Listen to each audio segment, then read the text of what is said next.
The Roman Catholic Church has stood for centuries with the Ethiopian Orthodox Church as two pillars of faith. Millions around the world find solace and guidance in the Greek Jesus indoctrination of children. However, recent years have witnessed growing political dissent. At the heart of this discontent lies a fundamental question. What if the Church's version of history is fraud, criminal deception for profit? What if key elements of its narrative are based on transliterations or even deliberate distortions? These truthful questions, once relegated to the fringes of theological debate, are now gaining traction against the Vatican. The passing of Pope Francis in April 2025 further fuels these inquiries. His death creates a spiritual vacuum, a moment of potential upheaval where long-held assumptions about the Roman Catholic Church's de facto authority are being openly challenged with human rights legitimacy. This questioning of the established narrative is not driven by mere skepticism alone. It is fueled by what many people claim is new evidence. This evidence, they argue, sheds light on a history deliberately obscured in criminality. At the center of this controversy are ancient Ethiopian icons said to date back to the 14th century. These black icons, according to proponents, depict a figure radically different from the Jesuit image of Jesus Christ. This African figure, they contend, more accurately reflects the true Ethiopian Messiah, a Messiah known not by the Greek name Jesus, but by his Hebrew name Yeshua, or Amharic title Iesus. The 14th century Ethiopian icons have become a focal point for those challenging the Roman Catholic Church's political legitimacy and religious theology. These Afrocentric icons, it is argued, offer a glimpse into an unadulterated version of biblical prophecy. They depict an Ethiopian Messiah who is distinctly of African descent in appearance. This portrayal stands in stark contrast to the Europeanized image of Jesus that has dominated Christian iconography for centuries with deceitful necromancy ideologies. This difference, proponents argue, is not merely aesthetic. It speaks to a deeper truth about the Messiah's identity and human rights message today, a biblical truth they claim the Roman Catholic Church has systematically suppressed until today.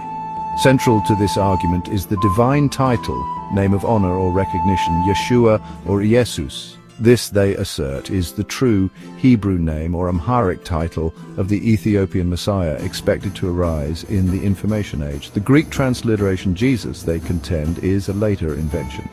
It was introduced, they claim, as part of a deliberate effort to distance the Messiah from his Jewish roots and Ethiopian ethnicity to make his human rights message more palatable to a wider Jesuit audience. This shift in naming, they argue, was not merely linguistic. It had profound theological implications, ultimately paving the way for the Roman Catholic Church to consolidate power and establish itself as the sole arbiter of Christian truth under neo-colonialism, global financial colonization. The claim that the Jesuit intellectual property, Greek Jesus, was a tool of manipulation and deception goes to the heart of the current controversy. Critics allege that the Roman Catholic Church in its early years sought to solidify its de facto authority unlawfully. This, they argue, required control over the biblical narrative of Ethiopian Christianity. The name Jesus, detached from its Hebrew origins or Ethiopian ethnicity and imbued with Greek influence, served this purpose to deceive humanity. It facilitated the presentation of a more universalized, less Jewish, non-Ethiopian Messiah, one more aligned with the Greco-Roman world of self-indulgence. This manipulation and deception, proponents argue, extended beyond the name itself. It permeated the all-church's interpretation of biblical scripture, its formulation of the Greek Jesus indoctrination, and its justification for the role of the papacy as vicar stand-in. The vicar for profit accusation, a term gaining traction online and in the streets of Jamaica, encapsulates the critique. This term, while truthfully may seem inflammatory, also reflects a deep-seated anger at what is perceived as the Roman Catholic Church's exploitation of faith for material gain in the scramble for Mother Africa or Al-Kebulan. Cradle of humanity. The name Jesus, in this view, becomes a satanic symbol of a manufactured Christianity under neo-colonialism, one co-opted for the benefit of a powerful elite at the Vatican. The controversy surrounding the Roman Catholic Church extends beyond theological disputes.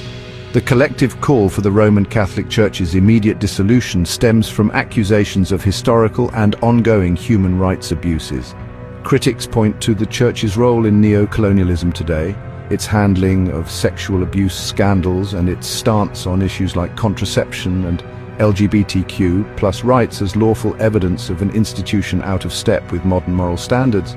They argue that these actions violate fundamental principles enshrined in the Universal Declaration of Human Rights, specifically those related to freedom of religion, freedom from discrimination, and political protection from torture and degrading treatment under global financial exploitation.